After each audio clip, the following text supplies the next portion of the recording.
Happy Sabbath, everybody. Today is March 8, 2025. And we're still doing this series on biblical foods. And this one is based on Daniel 1, actually.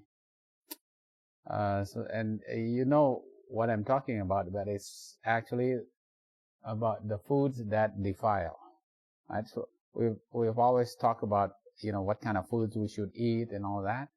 But it's in the Bible, there is specifically, in Daniel 1, Daniel knew what kind of foods that he is not going to eat because those foods defile, right? Yeah. Okay. And we know the kind of foods that he had, he had to choose between. Yeah. All right, let me get this. What happened? Oh, all right, here you go. But Daniel purposed in his heart that he would not defile himself. And defile is actually ga'al, with a portion of the king's meat. Right? So the food that defiles is the king's meat, nor with the wine which he drank. Therefore he requested of the prince of the eunuchs that he might not defile himself. Gawal is actually, in Hebrew, is to soil or desecrate, on pollute and stain. Right? That is, these type of foods pollutes, defiles, and stains your body. Right? And I look for another verse in the Bible that used the same word, gawal. In Malachi 1:7, ye offer polluted bread upon mine altar, and ye say, wherein have ye polluted thee? In that ye say, the table of the Lord is contemptible. So your food can pollute you, can defile you. It is the polluted bread that defiles your body, the polluted food. Right? Okay. What else pollutes? Ye shall not pollute the land wherein ye are, for blood it defileth the land, and the land cannot be cleansed of the blood that is shed therein, but by the blood of him that shed it. So when Cain killed Abel, the blood of Abel spilled to the ground, and it defiled the earth, right? So that's how the blood actually is used to cleanse, right? So what happens if you confess your sins? Your sins is transferred to the animal, the sacrificial animal. And that animal is sacrificed, and the blood is actually poured onto the altar. And the blood actually will fall and flow to the ground. So that blood also will cleanse the land. That's it. It's not a dragon as well. Yeah, I'm not sure what happened. Okay. Oh boy. All right. They changed, YouTube just this morning changed something happened to their settings. So I have this recorded, and I will upload this right after this so that it'll go on YouTube. Yeah, because, just today I was thinking, what happened? YouTube suddenly changed their software.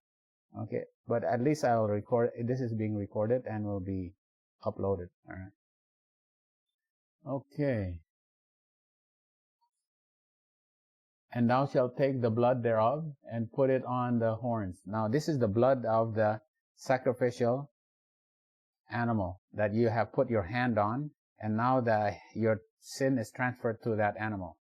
And that sin is carried in the blood, right? So that the blood is supposed to cleanse. Right? And you put it on the four horns of it. You put on the four horns of the altar, and on the four corners of the settle, and upon the border round about it.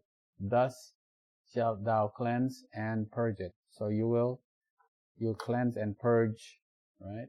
Your sin. The sin has to be purged. by blood. Then flew one seraphim unto me, having a live coal in his hand, which he had taken with the tongs from off the altar. And he laid it upon my mouth and said, Who is this? Isaiah. Right? And the live coal that is put on his mouth, right? And said, Lo, this hath touched thy lips, and thine iniquity is taken away. It takes away your iniquity, and thy sin is purged. Right? So the live coal is the symbol of purification. You have to be purified. And you're purified with the live coal. You're purified with the blood. Right? Okay. Oops, sorry. And therefore I have sworn unto the house of Eli, that the iniquity of Eli's house shall not be purged with sacrifice nor offering forever. You know, there's sometimes some sins that will not be purged if they're not confessed. If you confess it and you're sincerely convicted, you know, your sins will be purged, and your records will be cleansed and blotted out.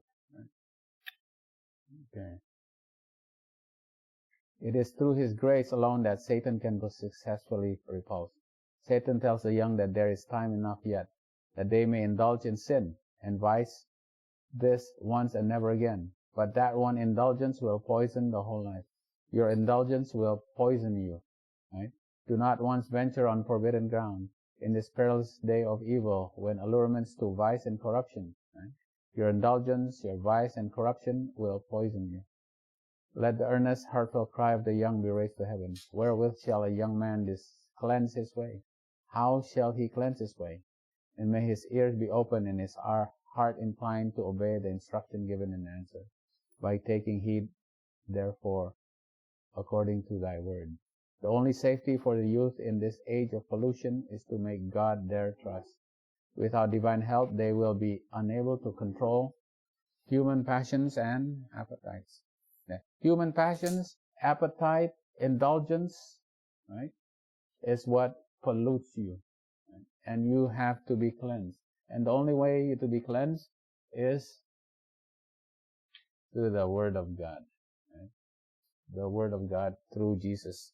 The Spirit of Jesus in you is the only thing that can help you fight your flesh. Yeah, we just studied that, right? Your human passion and your appetites. That's the law in your flesh. Okay. Some grow corpulent because the system is clogged.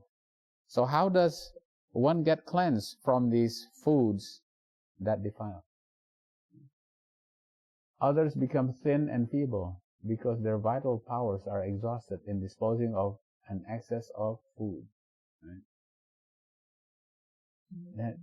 The liver is burdened in its effort to cleanse the blood of impurities, and illness is the result. Right? So here, Ellen White starts talking about foods that defile is be cleansed by the liver. Right? Yeah. Though his confinement indoors, his blood is becoming foul and sluggish. The liver is deranged. The action of the heart is not right. Unless he works a change for himself, nature will take the work in her own hands, because you're not exercising. She will make a grand attempt to relieve the system by expelling the impurities from the blood. She will summon all vital powers to work, and the whole organism will be deranged. And all this may end in paralysis or apoplexy. You're trying to expel the impurities of the blood, but the liver is deranged, so the liver is not working. So you end up in paralysis, your whole organism deranged, and you apoplexy, you become an invalid, basically. All right? What else it used to cleanse you? He talks about the skin. The skin cannot perform its office. The studied habit of shunning the air and avoiding exercise closes the pores. So when you exercise, you open the pores and you sweat. And all these impurities will also flow through your skin, right? Yeah, the little mouth through which the body breathes makes it impossible to throw off impurities through that channel. The burden of labor is thrown upon the liver lung, kidneys, etc. So what organs is used for purifying yourself? Skin, liver, lungs, kidneys, right? And these internal organs are compelled to do the work of the skin. Thus persons bring disease upon themselves by their wrong habits. Yet in the face of light and knowledge, they will adhere to their own course. They reason thus, have ye not tried the matter, and we do not understand it by experience? But the experience of a person whose imagination is at fault should not have much weight with anyone. So you have to make sure that you have your skin, your liver, your lungs, and your kidneys all working together to clear your body of the impurities, right, in your system. All right. Okay. So now we're talking about, the thing that Daniel knew that was going to defile is like wine, right? So we're starting to look at she's talking about wine here. Christ is still at the table on which the Paschal supper had been spread. The unleavened cakes used at the Passover season are before him. The Passover wine untouched by fermentation. So if you have grape juice, it's okay, but when it's fermented, that's going to be a problem.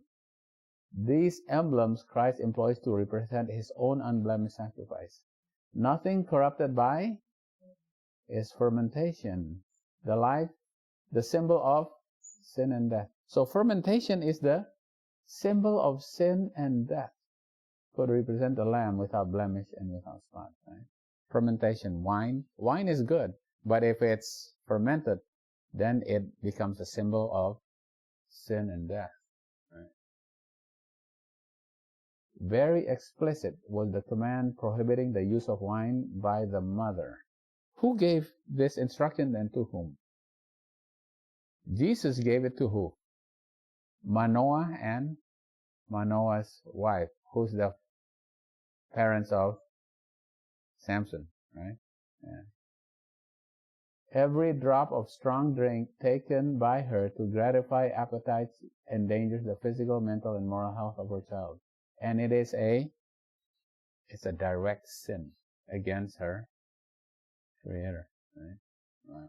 You're defiling the temple of God. It is actually a sin. Right? Because Jesus himself came down from heaven and told Manoah and his wife that they are not to drink any strong drink. Right? Amazing. And that's a command. If you violate that command, it's a direct sin against the command of Jesus. So we're going to go into wine, right? How does wine, obviously, it's not something that but it's good to know how wine actually defiles, right? And, for sure, you've seen a lot of people come through the ER, and, during the residency and during nursing school and during all this, seen so many people come through, right? All intoxicated with wine or any alcoholic drink. When we started at DIS, then the police, before we could just send them to the police reference in the jail, and when they recover, they let them go. Then came the time that the police technically take over the responsibility. As if something happens, they're liable. So they all bring these kind of people to the ER. I remember having the director said, well, they're only drunk. They don't do very well. They used to have beer. So that's the medicine that the doctor ordered for them. Give them a kind of beer. They go to sleep. They sleep when they wake up. It's you don't have to spend medications and that, giving them medicine and then come back. And just give them beer. They're sleeping. Yeah. So we'll do a little bit about wine and how it actually defiles and pollutes the body and the mind. Right? Okay. This is from, I guess, the DHHS, right? What happens when your blood alcohol level, at a low level, you have mood and behavioral changes and a reduced coordination, right? Impairment in ability to drive, right? That's at 0.02, 20% to 100%, right? And then if you go up higher, reduced coordination, speech impairment, trouble walking, impairment in thinking and judgment. And then you go higher, marked impairment. Now before it was just reduced, that was a marked impairment, right? Nausea and vomiting, blackouts, right? And then you go even higher. You have reduction of body temperature, hypothermic, and blood pressure. Your blood pressure becomes low, and excessive sleepiness and amnesia. And then if you go up to 400, oh my, 400%. 400% means 0.4, right? Difficulty walking, and even coma. Serious decrease in pulse, temperature, blood pressure, rate of breathing, and even death, right? That's alcohol intoxication. That's poisoning, right? This is the poisoning, the adverse effect of alcohol on you, right? Affect the whole system. Now, for people who have been drinking alcohol for a long time and they're used to it, what happens if they stop? It's also really bad, right? Because they're dependent on it, and now you withdraw and they stop. What happens? You get restlessness, irritability, nausea, anorexia, tremor, poor concentration. Right? So instead of low temperature, you go high temperature. Heart rate goes not low, you got heart rate goes high. You even go into grand mal seizures. And delirium, we call it DTs, right? Delirium tremens, right? You could die from this. This is actually very dangerous. You actually die. That's why sometimes in the ER, you have to give certain medications. And what's the most common medication? Yeah. You give benzodiazepines, right? You give them something to calm them down. But this is expensive. So that's why they just give them a little beer. So that way they don't, right? So you give, either way is bad, right? Yes. Intoxication, you could die from intoxication, and when you withdraw, you can die from withdrawal. I'm sorry?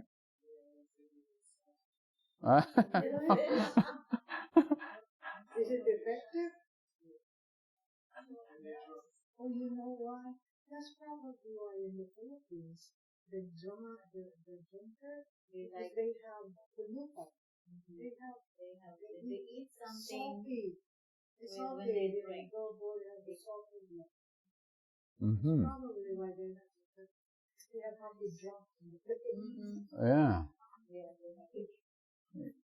So it's a toxin. It's a poison, right? Okay. And then what happens is alcohol, when you drink alcohol, it actually affects your brain. How does it affect your brain? Through neurotransmitters. There's chemicals in the brain, and we know this one. We've gone through this. It affects your dopamine, right? You then will have a surge in dopamine, and dopamine makes you feel happy. Yeah. Happy. So then they said, oh, we like this. So they keep drinking. They like this. So they keep drinking. And they get used to this. But too much dopamine, then your receptors in the brain guess, oh, this is too much. So the receptors in the brain down-regulates. So when you go down-regulate, you have less receptors. So what happens?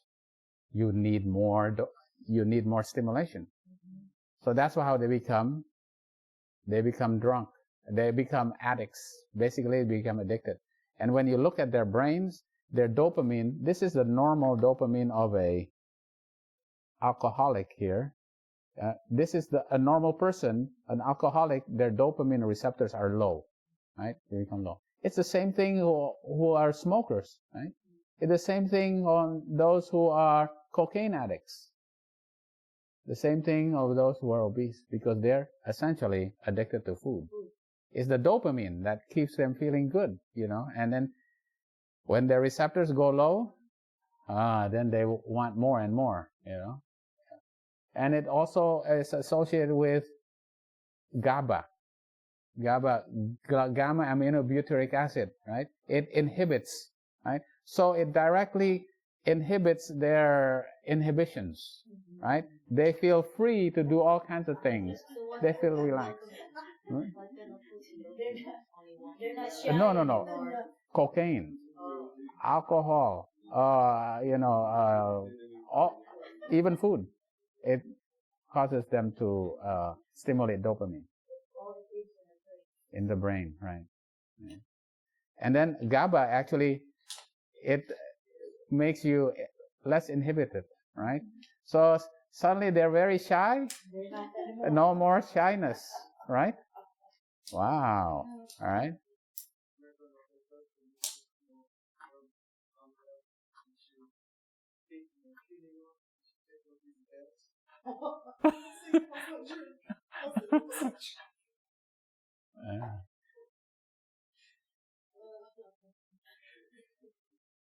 And then, there's also glutamate, all right. Glutamate, yeah, it decreases glutamate. The glutamate is excitatory, makes you excited, makes you calm. It's a chemical. It's a chemical reaction in the brain, right?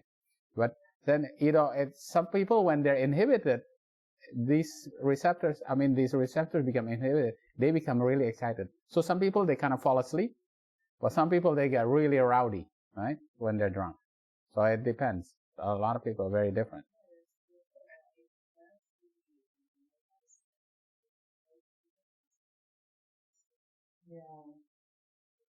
Yeah.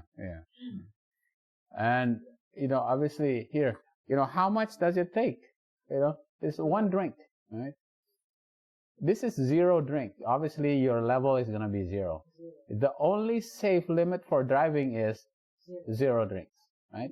If you drink one, it depends on how heavy you are, right? Yeah. If you're very heavy, your level is only 0.2. But if you're very light, one drink will have you 0.6. Oh, wow. And if you have two drinks and you're very light, you're already illegally intoxicated, right? So driving skills impaired, it depends also on your weight, obviously, right? So, this is what they actually use, and the alcohol industry and the restaurants and all that, they will actually lobby for these levels. They cannot make these levels zero, because what's going to happen? Everybody's going to get caught, right? It is actually a big problem, when they're making these regulations, because industry will actually fight on these levels, right? I remember when we used to have restaurant, our money maker is the mom. Yeah. Money maker is the mom. So money is. Yeah. Okay. So let's see. So how does it affect, how does alcohol work? Okay. How does fermentation work? Fermentation comes from glucose, right? This is glucose, right? This is glucose right here. It's inside the yeast.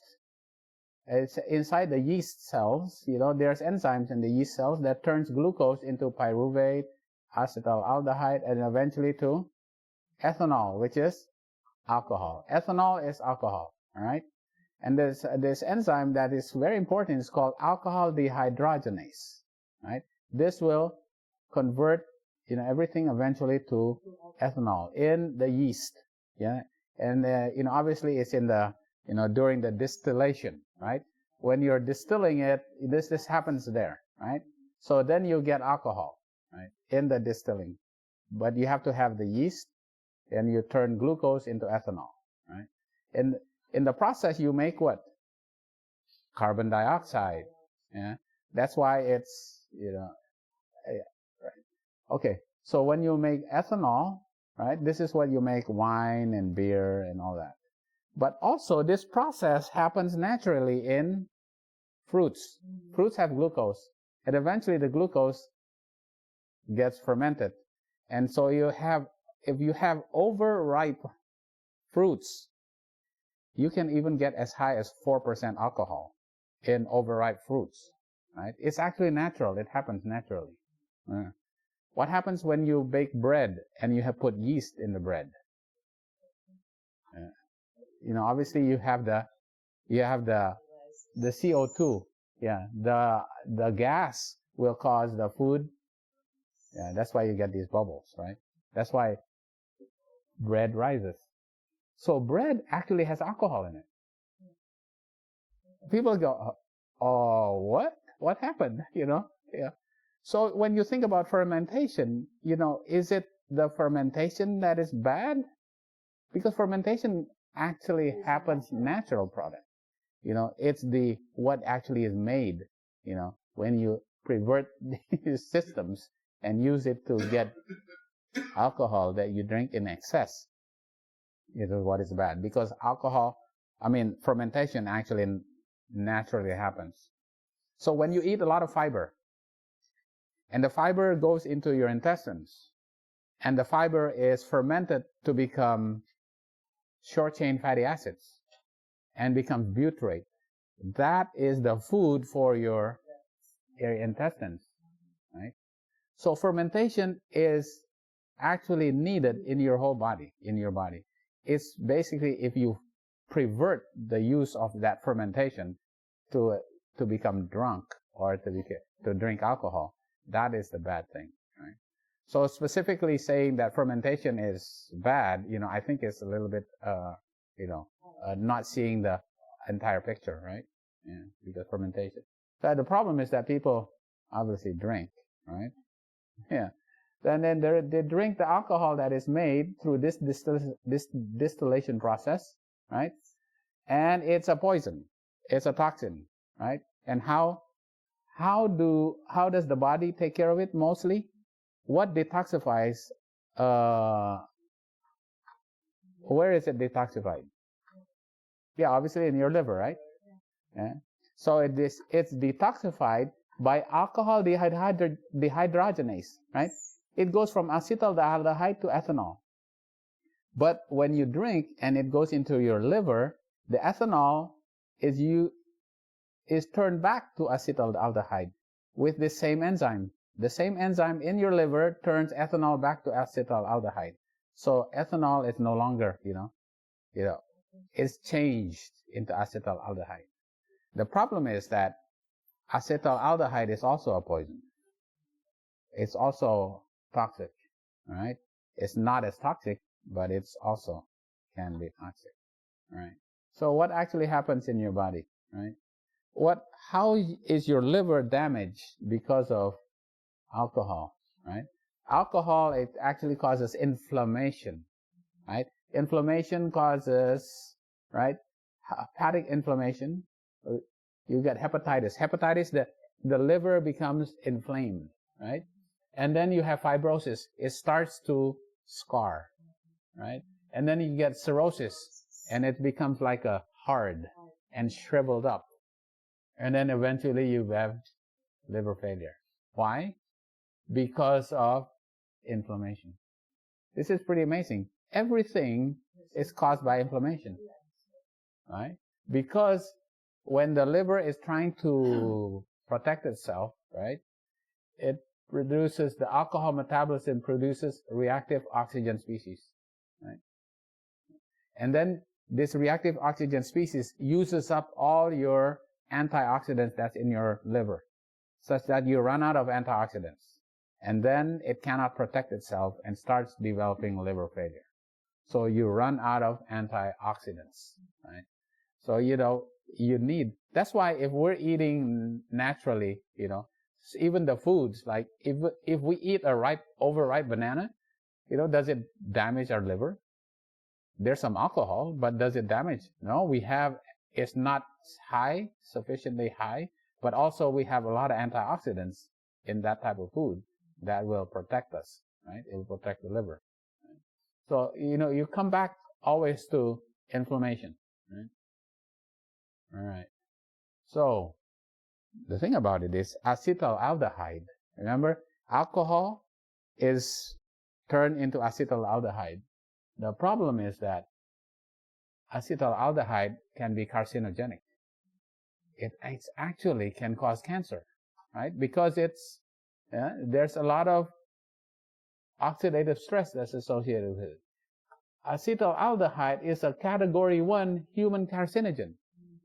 In other words, it's proven that it can cause cancer. Acetaldehyde, yeah, and causes liver damage and causes cancer, right? So alcohol is broken down to acetaldehyde through alcohol dehydrogenase that we saw earlier, but also cytochrome P450. Anyway, these mechanisms we have to study in pharmacology and all that. Oh boy, that was tough. That was really hard. But anyway, the thing about it is at least alcohol is detoxified. But the problem is that when it's detoxified, alcohol detoxified to acetaldehyde, right? This is also carcinogenic, right? Even though you don't get drunk, but this is carcinogenic. And then that also you make reactive oxygen species. And this causes damage to your liver. Right? So the thing that a lot of people do not realize, they think, oh, alcohol is bad. Alcohol, causes people to become drunk. They get liver cirrhosis and all that type of things. But now, this 5 facts about alcohol and cancer. Right? Alcohol causes at least 7 types of cancer. Right? Right? Oral cancer, oropharynx, larynx, esophagus, breast cancer, liver cancer, colorectal cancer. Okay? 7 types of cancer by alcohol. Even breast cancer, right? In 2018, alcohol caused approximately 45,000 cases of breast cancer. It causes 59,000 cases of colorectal cancer. This is pretty amazing. I didn't realize this. We always thought, okay, alcohol is bad because it makes you drunk and all that. And it's okay, it's not okay. It's carcinogenic. The acetaldehyde. Breast and colon. Oral cancer. This is pretty amazing. I did not realize this. It's pretty amazing. Right? And then how much alcohol, can cause these? There is no safe limit of alcohol consumption for cancer. Even one drink will change that alcohol to acetaldehyde, which is a poisonous, and it's a category 1 carcinogen. Even one drink. Yeah?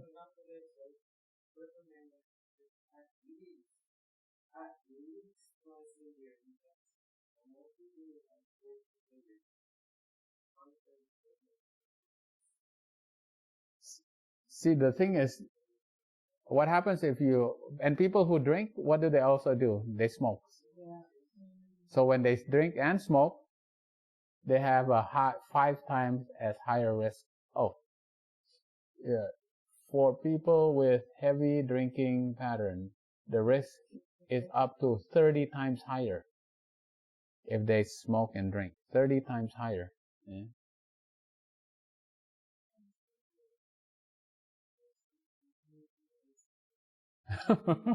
And then they smoke. Yeah.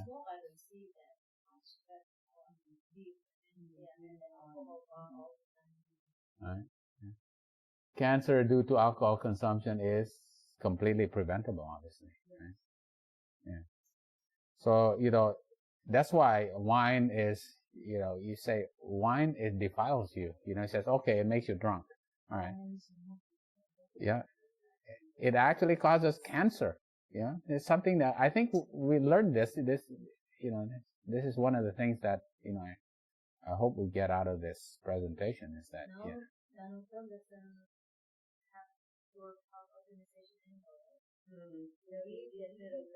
No, U.S. is out of the WHO.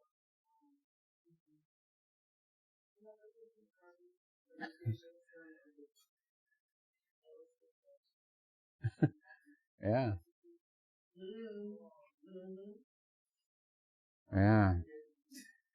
So we know about alcohol, and obviously alcohol is something that for us is not a problem. We see it in other people, that kind of thing, and we still have to be educated about these things, right? Yeah. They're getting younger, and they're noticing that the younger the start of Alzheimer's, the latest statistics, they're getting younger and younger. It's going to increase in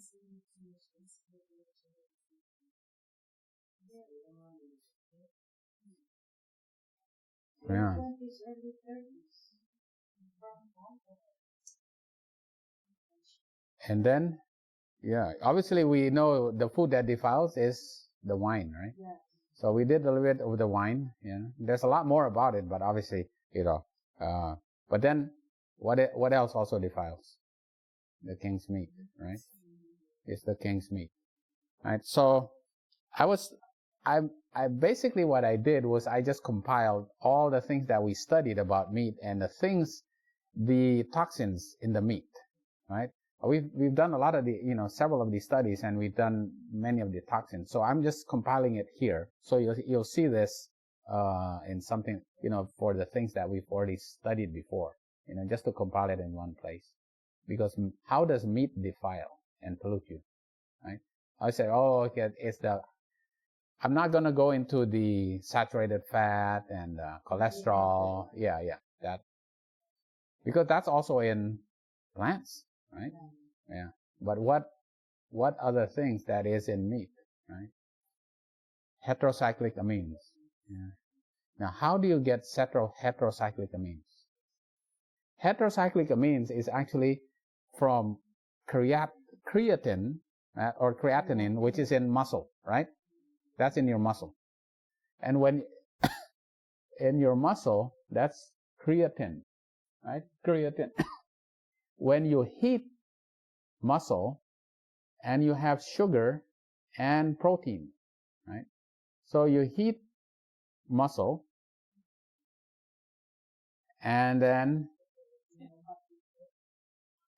it has protein also in it, but obviously there's sugar in it, right? Obviously there's glucose in there too as well. So when you heat, it turns into compounds called heterocyclic amines, right? The sugar from the meat? Yeah, because there's glucose, there's carbohydrates, in the muscle. There's sugar in the meat, right? Yeah.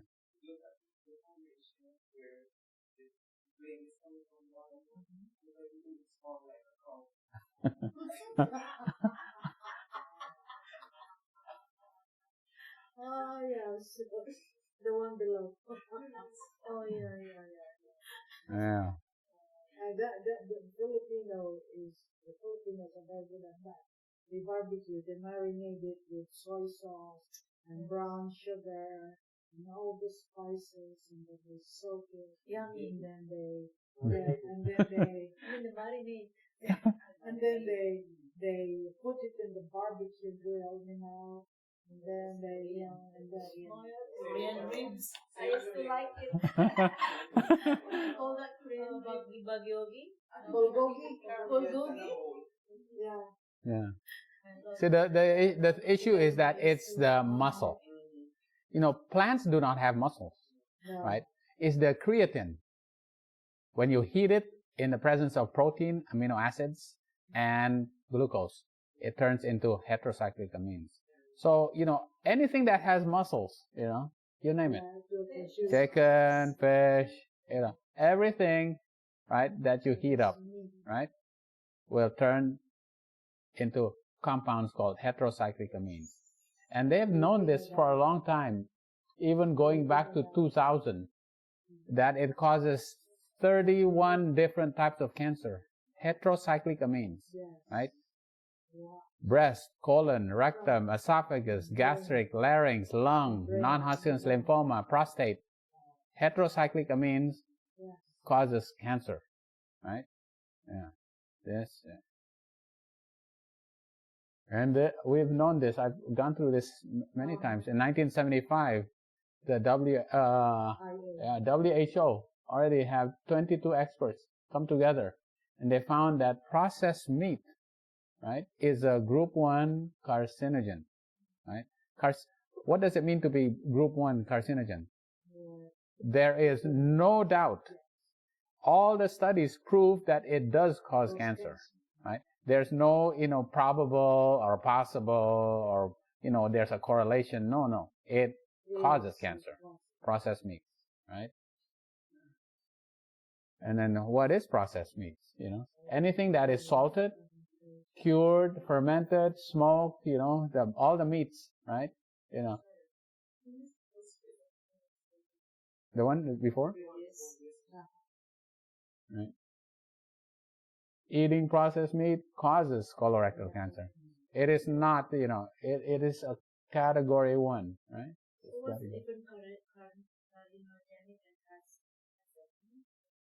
Heterocyclic amine.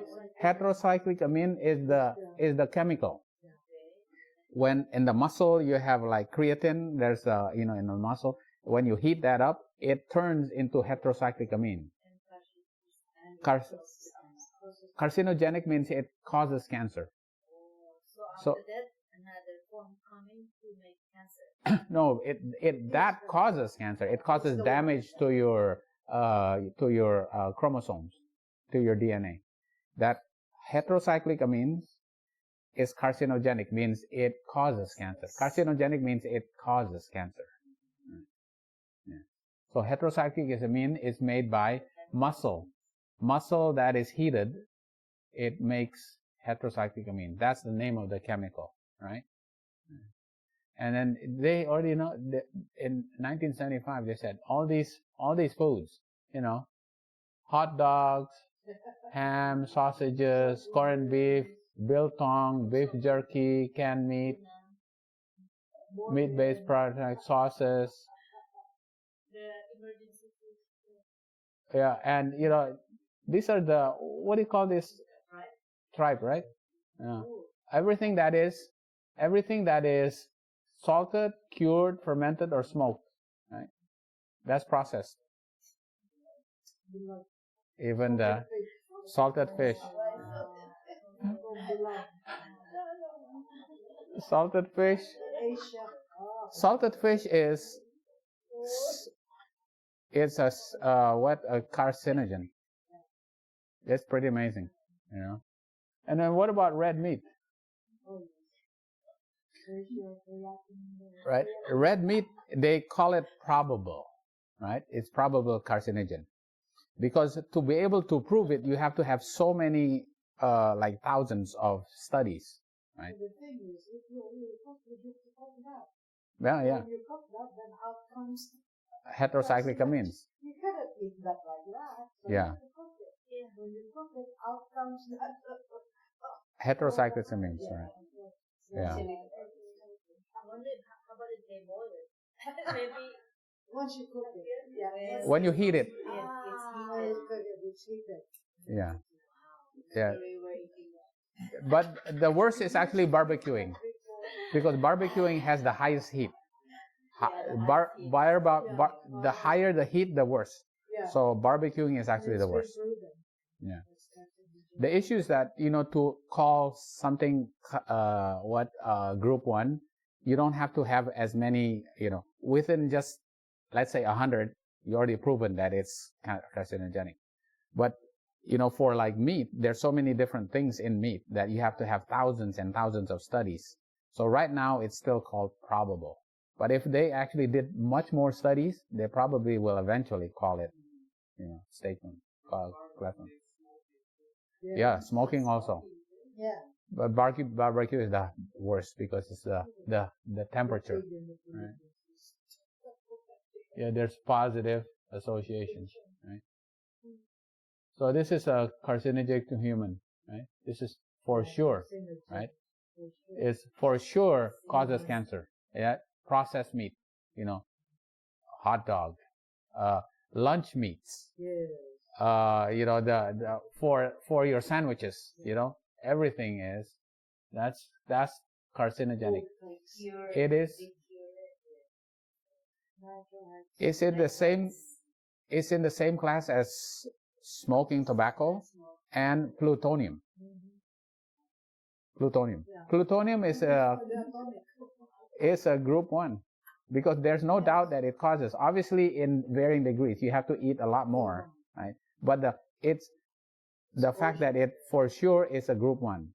There's no denying that it causes cancer, right? I think if you explain it to the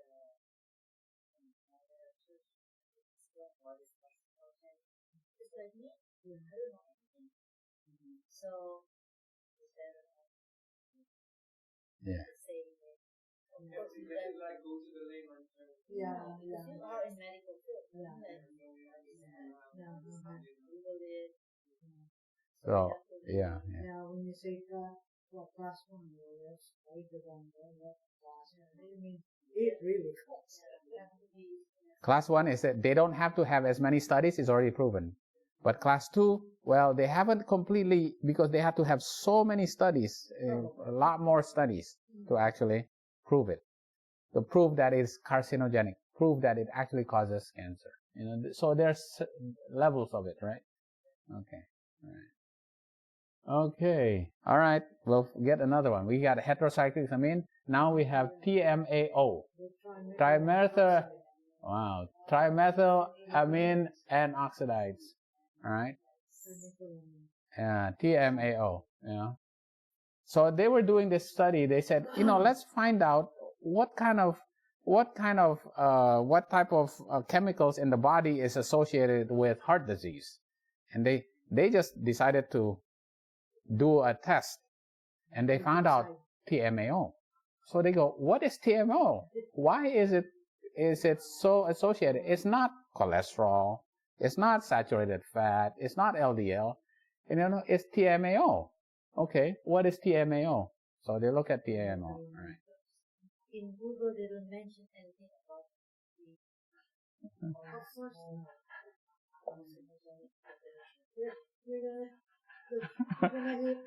ultraviolet cigarette. Right. So they found out the TMAO has something to do with your microbiome, with your gut germs. Your gut germs, these gut germs up here, like the Firmicutes and the Bacteroides, people who have these kind of gut germs have a lot more TMAO in their bodies. It turns out these type of gut germs are the gut germs that are more found in meat eaters. Oh, so meat eating people, they feed the kind of germs that will make TMAO in their bodies. So it has something to do with meat eating. All right, because the gut germs make TMAO, and the gut germs of meat eaters make more TMAO. So they find out, let's compare fruit, eggs, beef, and fish. Right? Well, they found out that TMA, fruit you have a small amount of choline. You don't have choline, you don't have much of carnitine. But choline is found, because choline is actually needed for your body. You need choline. Yeah.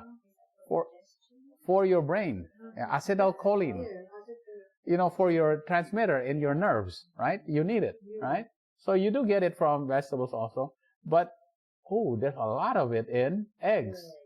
Look at it. Look at fish. Fish is a lot of choline, but it has TMAO. Problem is, in fish, it's already preformed.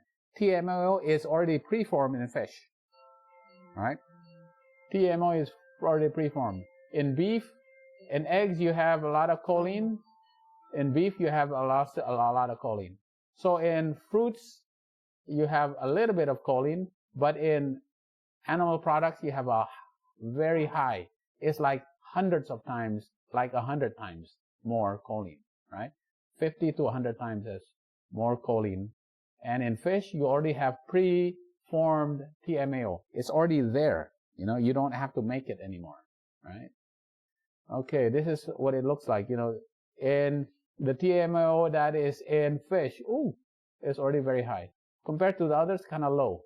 See, these are kind of low, right? Fish is already very high, right? And then when you eat these things, you eat fruit, the TMAO only goes up very little, but when you eat egg, goes up really high. Beef also goes up very high when you eat. Egg is really the highest. Yeah, eggs, right? Yeah, because look at this, 470, the amount of choline, because TMAO is actually made from carnitine and choline, right? We need choline. Carnitine is from carne. It's meat. Carne. Wow, carnitine. But also you have choline also in, mushrooms and what. But it's a very low amount, right? And you need to have choline. The thing about it is, if you eat a little bit of it, it get absorbed and is gone from your small intestines. And it does not make it all the way down into your large intestines because all of it is already absorbed. The problem is that if you eat a lot of cheese and eggs, fish, shrimp, and all that, right? There's a lot of it, such that it will actually go into your large intestines. And in your large intestines, it will react with your microbiome. And your microbiome will turn it into TMA. So carnitine and choline will be returned to TMA, and then it gets absorbed into your liver, and in your liver it becomes TMAO, right? But fish already has TMAO. So carnitine and choline, if you eat a lot of it, will go into your intestines. We turn in your liver to TMAO, right? Okay. Wow, I just explained all that. What does that mean? TMAO, right? TMAO comes from, the highest amount comes from eggs, fish, and beef, right? Eggs, fish, and beef. A small amount comes from vegetable food, right? But TMAO is made mostly from animal products, right? And what does it cause? All of this, it affects your liver, your blood vessels, your platelets, and it causes atherosclerosis. Right? TMAO causes atherosclerosis.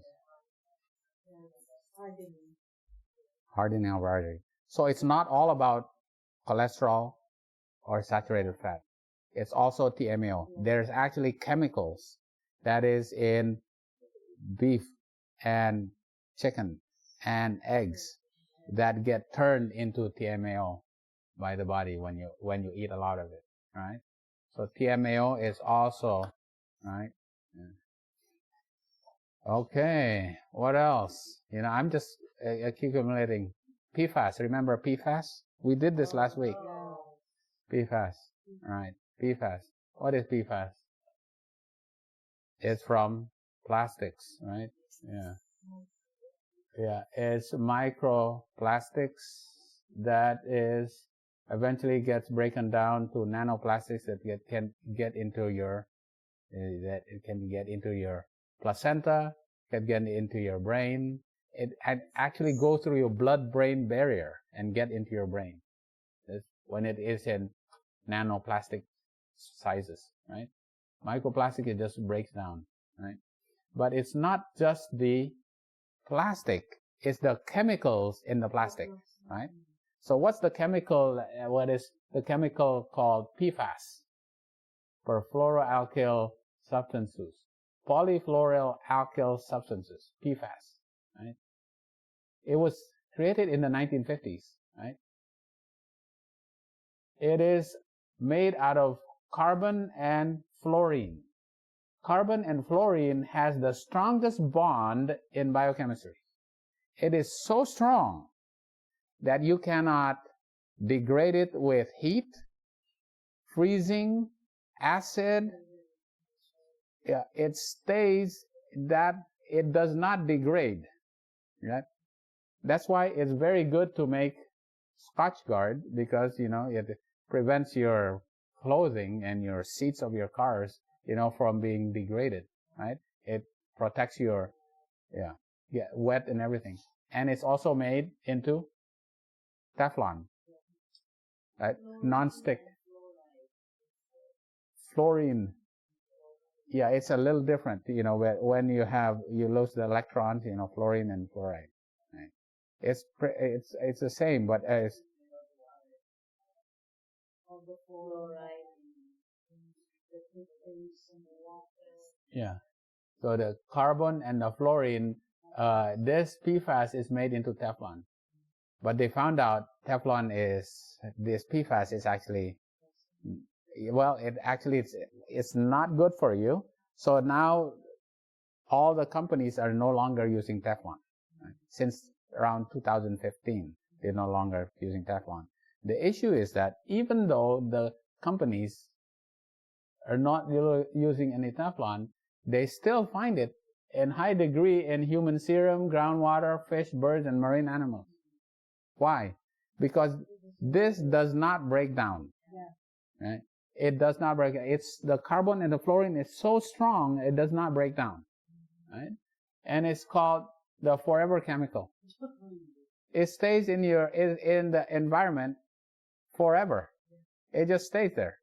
And it circulates, It goes into the water, it goes up and goes down and as a rain, and it goes into the animals, goes into the plants, into the well water, and goes to the river, and into the sea again. So where's the most PFAS in the world? It's concentrated, what do you think? When you look at this, it's in the ocean. Yes. Everything is accumulated in the ocean, right? That's why the highest concentration of PFAS is found in what? Fish and seafood, right? And then also in eggs. But it's also in meat. It's also found in fruit. Even vegetables. Oh no. And drinking water. We'll never get rid. This is terrible. You can't escape it because it's a forever chemical, right? But the highest concentration is in seafood and in fish, right? Right? So, yeah. What happens is, right, it actually increases your LDL and cholesterol. It causes some liver damage, right? And it causes reduced birth weight. When babies are born, they're very light, right? But the worst effect, the critical effect, is actually on your immune system. It reduces your immunity, right? It actually reduces your immunity, right? This is PFAS. Okay. All right. And then the PFAS is in the water, but it's actually even in the Great Lakes of in Michigan and Ohio. Yeah. They're not salt water. They're fresh water, and the fish that come out of there is full of PFAS, right? Because there's a lot of groundwater that flows into that bodies of water, and it accumulates in the fish. And they said, here, look at this. The exposure assessment suggests that a single serving of freshwater fish from these lakes per year, just one single freshwater fish per year with a median level of PFAS that you can get in only one fish. They said eating one contaminated bass from one of those lakes is equivalent to drinking PFAS-tainted water for a whole month. Just one fish has enough PFAS, like you're drinking that water for a whole month. Just one fish. Because it bioaccumulates. Yeah. And it never goes away. It's a forever chemical. And it reduces your immunity. Right? It causes insulin resistance, elevated triglycerides, high blood pressure, right? And these pesticides. And the other thing is pesticides, right? The pesticides that it comes into the animals, right? Dioxins. There are dioxins, PCBs, pesticides. And how does it get it? Like it was sprayed in Vietnam as Agent Orange, right? And Agent Orange caused diabetes, right?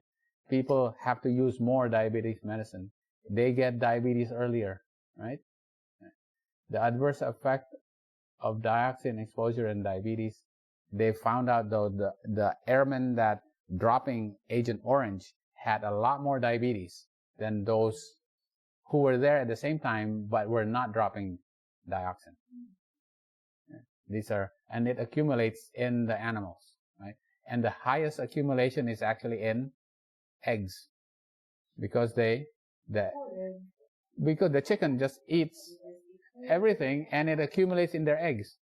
So dioxin accumulates very high in the eggs of the chicken in the areas there. Right? And then you have PCBs. Wow. And PCBs is actually it's used in the industrial product for making pretty sure like fertilizers and all kinds of factories, right? But it contaminates the fresh water, and it's the highest in salmon, right? The problem with PCBs, it causes diabetes, right? These persistent organic pollutants, right? PCBs, DDTs, dioxin, right? Enhance blood glucose level, right? Air pollution, it causes endothelial insulin resistance, right? The heavy metals like lead, cadmium, mercury, it disrupts glucose regulation, right? Even what here? Phthalates, BPA, causes less cellular uptake of glucose, all leading to diabetes. And diabetes continues to be on the rise. You know, even with all the modern technologies, a lot of people are walking around with their diabetes. You know, a lot of people have to be on diabetic medications, but the prevalence of diabetes is not getting any better. It's just continue getting worse, right? Yeah. And part of it is obviously, you know, everyone should do right? Yeah, all these everywhere, right? All these things that are contaminating our waters actually cause a lot of people to become diabetic. And then what else? Wow. PCBs, primarily in fish. The highest is in salmon. Right? HNPs, highest in tuna and swordfish. Right? And then so they say, where do you find these? It's everywhere. PCB is in all kinds of foods, right? But where is the highest food? Well, it's even in fruits and vegetables, but look at the amounts, right? It's 0.08. Fruits and vegetables, you still have PCBs, right? But then you go up. In poultry, you have what? Like 3 times as much. And meat, 5 times as much. Eggs. What about salmon? Fish. What about fish oils? Right? Marine oils. And, wow, the bottom dwellers of the oceans, right? The mussel eels, right? 223 compared to, this is like 58 times.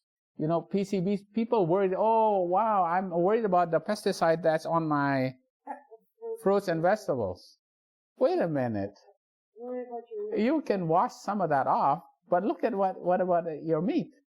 58 times more. What about the eggs? 200 times more than your vegetables. What about your salmon? 290 times. Right? Pretty amazing. Yeah. Yeah. But the thing about it is, just to look at this, everything is contaminated. Yes. The world is cursed. Everything is cursed. Right?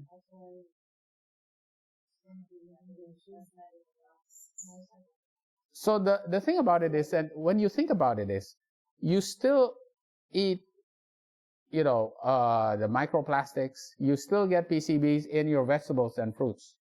These things causes inflammation in your body. But you have anti-inflammatories in your antioxidants. You have the antioxidants that will neutralize these PCBs and all the other things that in microplastic, right? So this is why it's always safer. First thing, it's low in these toxins, but also you have the antioxidants. These other foods, do they have any antioxidants? They're already high in all these toxins, and they don't have any antioxidants. Nothing to counteract. Right? All right. What about mercury? Wow. I go to mercury. Right? Look at this. If you eat a little bit of fish, your cognition is at this level. If you eat a little bit more of fish, it goes better. So people say, hey, see, you eat fish. This is the omega-3. Yeah, you get more omega-3. But if you eat more fish, what happens? It goes down. Why? Because now the mercury now affects your brain. Right? So even though the omega-3 may have some benefit, it's overpowered by the amount of mercury in the fish. Right? And the worst amount of mercury is in the big mouth fish that eats the small fish, right? Yeah, they eat the big, right? Yeah, swordfish, right? Yeah, it's the big mouth fish that has the most amount of mercury. So what that means, the more omega-3? Even though you have omega-3 in fish, it's overcome by the amount of mercury. So the mercury is more poisonous than the good effect of omega-3, right? So people say, oh, you need fish for omega-3, but you're also eating the mercury. And whatever benefit you get from omega-3, it's canceled out by the mercury, right? Yeah. So even the pediatrics, the what here? So what is this? American Pediatrics, right? The pediatric board, is suggesting that children not eat. Choices to avoid: king mackerel, marlin, shark, swordfish, tuna, big eye tuna, right? Because this has the highest mercury levels. Children you're supposed to avoid it. Even mothers, right, who are pregnant. Yeah? Because what happens to the mercury? Where does it get stored? In the fat. And in the breast milk, the mother is actually using up their breast milk fat from their body stores, which has mercury in it, and then give it to the baby. Right? So it's suggested that mothers avoid.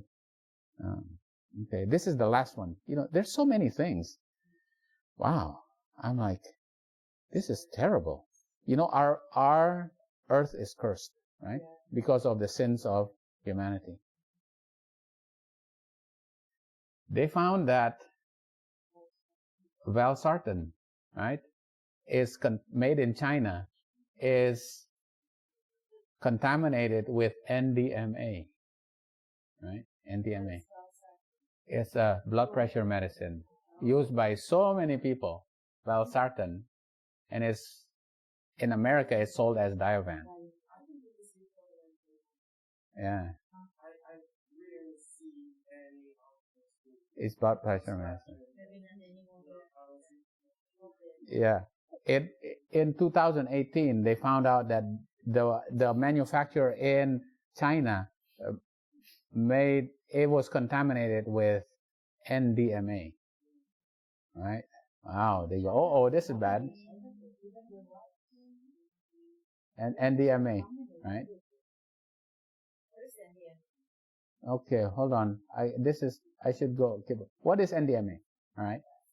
NDMA is actually nitrosoamines, right? Nitrosoamines. It's a chemical. Like the tobacco. Okay. Tobacco. Nitrosoamines is actually, I'll show you where nitrosoamines is found. It's found in all kinds of stuff. It's a byproduct of chemical manufacturing of foods and clothing and tires and rubber and everything like that. It's everywhere, right? But when it gets into your medicines, and it's turned out that it's actually carcinogenic in rats, they go, wait a minute. And in mammals, they go, wait a minute, it's probably dangerous in humans. So they say it's probably dangerous. So we can't afford to even have it in our medicines, right? Because it's potentially carcinogenic. And this is what it actually looks like, NDMA. They also found it in ranitidine, Zantac. It's for acid reflux.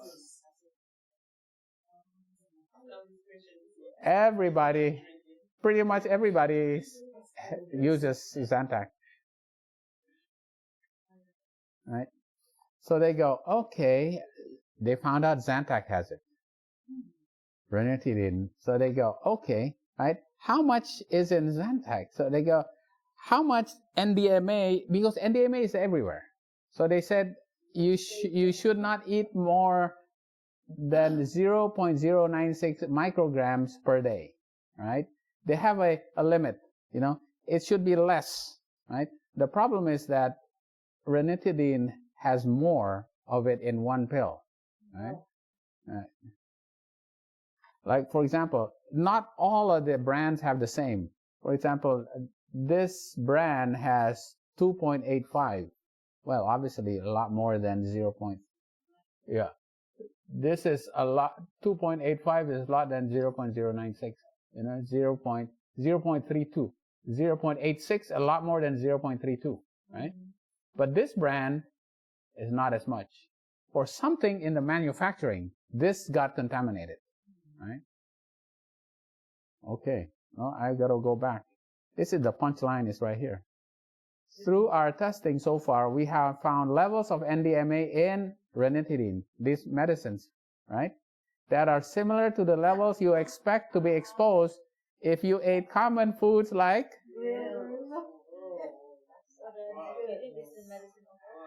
for heartburn. So they're eating the meat, small meat or the good meat, and they get heartburn. They get heartburn. The amount that is in Zantac is the same amount that you get from eating grilled and smoked meats. This is the FDA. I'm like, what? How can they get healed? They don't. It's a cycle. It's a cycle. The amount of carcinogen, the amount of medicine that actually chemical in that Zantac that contaminates Zantac is the same amount that you get from eating grilled and smoked meats. It's the same amount. Yes. All right. See NDMA. Yeah, you find it in food and beverages, cured meats, smoked salted fish, malt beverages, toiletry products, cigarette smoke, drinking wine. Even when you put in your butt. So many things, as long as they say, okay, we have a level, everything has some NDMA. Yeah, but as long as it's a low level. The problem is that some contamination are high, right? But if it gets into medicine, that's not good, right? That's not good. If it gets into your medicine, it gets pretty bad, right? Okay, they found out that it exceeded the level of 96 nanograms per day. One pill has more than 96 nanograms of NDMA in one pill of ranitidine. Zantac, right? So they had to recall Zantac. Yeah. It recalled. Because it has more than 96 nanograms, right? Okay. Now let's look at nitrosamines in processed meat and poultry, right? Now this is where we have to do some calculation, all right? Okay, Uncle Pete, you're good at calculation. All right. Okay. No, this is good. You know, this is our last slide. So in bacon, you have NDMA, like 1.7, 5.7, but it is in micrograms per kilogram, right? It's in micrograms per kilogram. This is the amount, 1.7 and 5.7 in bacon, right? And in pork is 4.1, but in poultry, in chicken, fried chicken is like 1.3, right? So what does that mean? All right. 1.3 micrograms per kilogram is 130 nanograms per 1,000 grams, right? So 1,000 grams of, how much chicken, So I was thinking, how much chicken do you have to eat? So one chicken breast is about 900 grams. So if you eat one chicken breast, you will get 0.9 times 130 is 117. 117 is already higher than 96. One chicken breast has 117 nanograms of nitrosamines. Zantac is recalled for having more than 96. You get one chicken breast, you already have 117. So what do you have to do? You have to recall chicken. Recall KFC. Sell KFC or Publix. You cannot sell fried.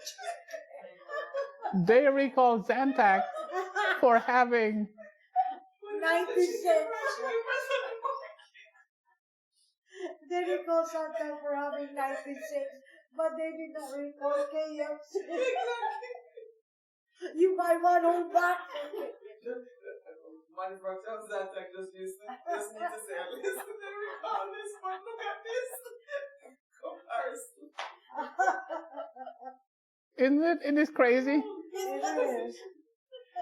That's why there's no escaping. No. Everybody's doomed. Yeah. That's when the manufacturer sometimes should complain. Yes. Yeah. Yeah. We are unfairly discriminated against. That's what we're practicing. You recall my medicine, but you did not recall KFC. You can make some money. You'll show this to manufacturers. I think they will go after me. Tell them to pay you. They will go after him. They're going to sue Like Oprah. So the beef. But there is a stipulation. You cannot divulge where your information comes from. Yeah. Got this from Dr. Kumar.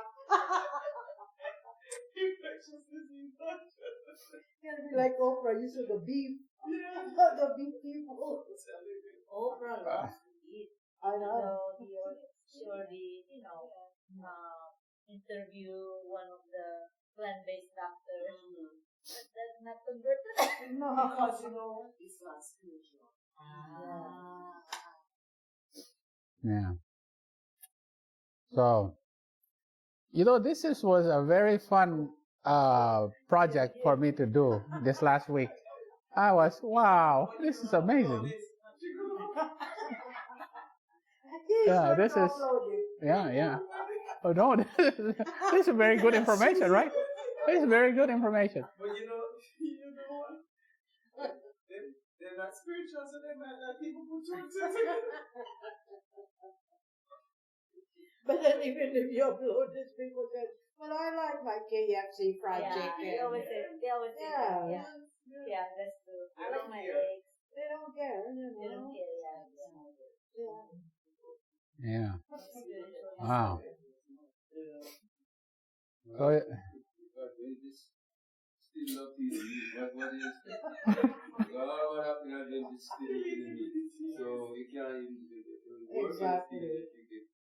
Yeah, Because they don't convert. we have the light Because and they yet don't convert. we still eating the chicken. Exactly. Still eating the fish. I know.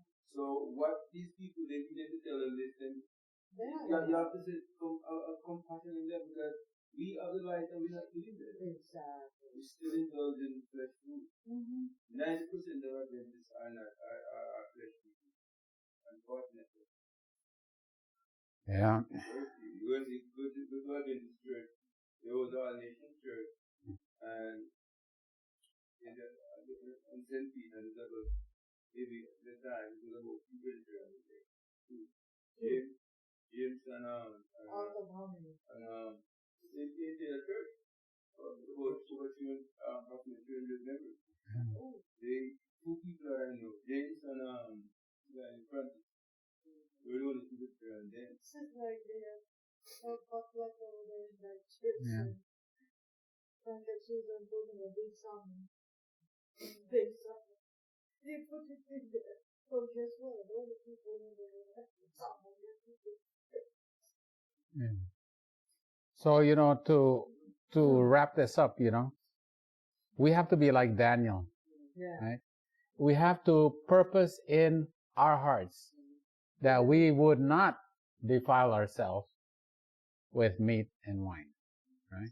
Do our part even though it's Yeah. small. We have to purpose in our heart. It actually takes a concerted effort, Yeah. The things that we know that the world is cursed. Everything is contaminated. But we can still choose the things that we can eat, the things that can neutralize these toxins, right? And I think I also have to, as probably the second part of this, presentation, I have to also look into detoxifications methods, right? Detoxification strategies, right? And how to make the liver, the kidney, the lungs, and the skin to be healthy and continue to be the organ that detoxifies all the toxins that come in, because we are living in a polluted and cursed world, right? And that is a more sure word of prophecy. Anyway, that was I learned a lot actually doing this. I could not believe it.